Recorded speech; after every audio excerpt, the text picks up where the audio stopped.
Here we are with part 2 of corporate management versus commander styles of games and design. What about arcade games? Well, you often have an avatar in arcade games, and avatar games are almost always command style games. Usually arcade games are very active with active opposition. So you'll rarely see a corporate management style arcade game. Corporate management is long-term and usually non-violent. What about puzzles? Puzzles have always correct solutions. Games do not. Many things we call games are actually puzzles. Pure puzzles provide only obstacles, passive opposition. More interactive puzzles may provide some active opposition. But anything that can be speed run, that can be beaten, is ultimately a puzzle because you've solved it. Even chess is a puzzle, but one that's too complex for humans to solve, though we can solve chess problems consisting of subsets of the full game.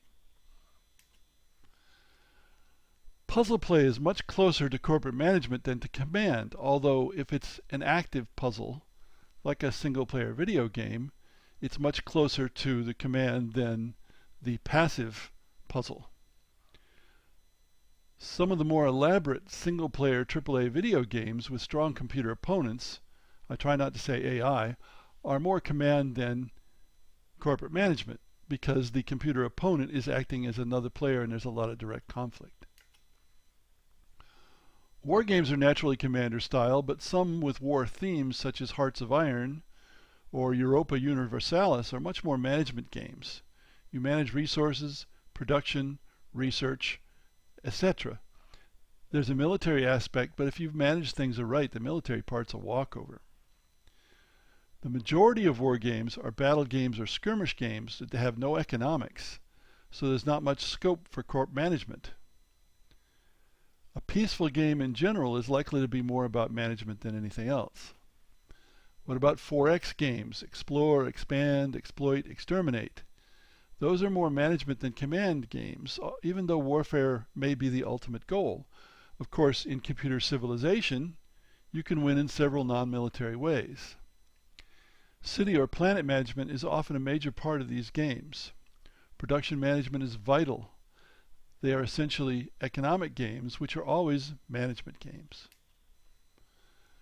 What about shooters? Shooters are mostly commander games. It's easy in most shooters to sell your stuff and buy more stuff to carry a huge inventory on your person.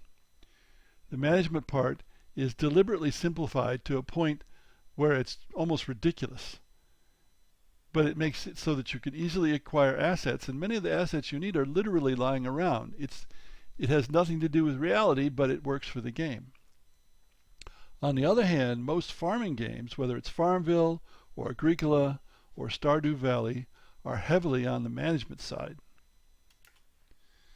How about games with a metagame? That is, something you do outside the standard play session. Magic the Gathering has the entire collect cards and make decks marketing scheme. Some games let you design cars, like Car Wars, or ships, which you normally do outside of playing the game itself. In gratuitous space battles, almost the entire game is about researching weapons and designing ships. Then you give roles or directions to the units for each scenario, and you watch what happens without further directing your forces. If it doesn't work, you go back to the drawing board, try again until you beat that scenario, and go on to the next one. So, what about a kind of summary? One can think of management style as nibbling, where command is much more about bold strokes, or passive versus active, or what I think is the best description, incremental versus dynamic. Now, what's my take on this? I don't care for the corporate management style because it tends to violate my motto from Antoine de Saint-Exupéry. A designer knows he has achieved perfection not when there is nothing left to add, but when there is nothing left to take away. Unfortunately, the corporate style often adds things. And we see lots of tabletop games, for example, with almost innumerable bits, cardboard, cards, pieces that help make what is essentially a puzzle harder to solve and give the players stuff to manage. Now, you can think of lots of exceptions to this. There's tens of thousands of games out there, even if you don't count mobile games. there are bound to be lots of exceptions because, quote, no generalization is always true, not even this one, unquote. Nonetheless, I think I've characterized the two sides of tabletop board and card games well, and it works for a vast number of video games. But you have to remember, within two extremes there's lots of room for combinations. Not too many games are going to be extremely one or extremely the other. Now what about the designer? Manage versus act or incremental versus dynamic is a fundamental divide in how games are designed and played.